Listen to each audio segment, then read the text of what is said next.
भारतीय सेना रे ऑफिसर हेबार स्वप्न देखुथुबा युवपीढ़ी मानक पई एक बड़ खबर।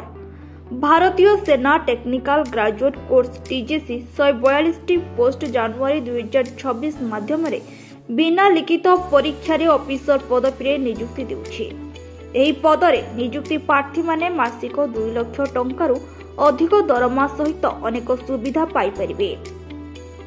तो एथिरे किए आवेदन करि परिबे आसंतु जानिबा। अविवाहित प्रार्थी जो माने बीई बीटेक डिग्री हासिल करिसंती किंबा अंतिम वर्ष रे अध्ययनरत अछंती। बयस कौन थिबा आवश्यक 20 रु 27 वर्ष मध्य रे होइथिबा आवश्यक।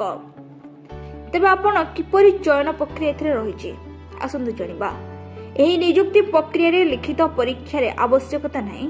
प्रार्थी को शॉर्ट लिस्ट परे एसएसबी माने सर्विस सिलेक्शन बोर्ड इंटरव्यू पई डकाजिबो। या परे शारीरिक और मेडिकल टेस्ट देबाकू पड़िबो। सफल प्रार्थी माने चेन्नई रो ऑफिसर्स ट्रेनिंग एकेडमी ओटीए रे प्रशिक्षण पई भारतीय सेना रे ऑफिसर भाबे जोग देबे। तेबे एथे दरमा और सुविधा कोन अछि? सप्तम दरमा आयोग अनुसार भारतीय सेना रो ऑफिसर मानक दरमा 2 लाख टंकारु अधिक होई पारे, जेउथिरे बेसिक पे, grade pay, DA, HRA, transport allowance एवं अन्य सुविधा अंतर्भुक्त। यह सहित मेडिकल सुविधा, पेंशन और अन्य सरकारी लाभ मध्य मिलता है। तेबे आवेदन करिवे किपरि? आग्रही प्रार्थी माने भारतीय सेनार ऑफिशियल वेबसाइट माध्यम रे ऑनलाइन आवेदन करि परिबे।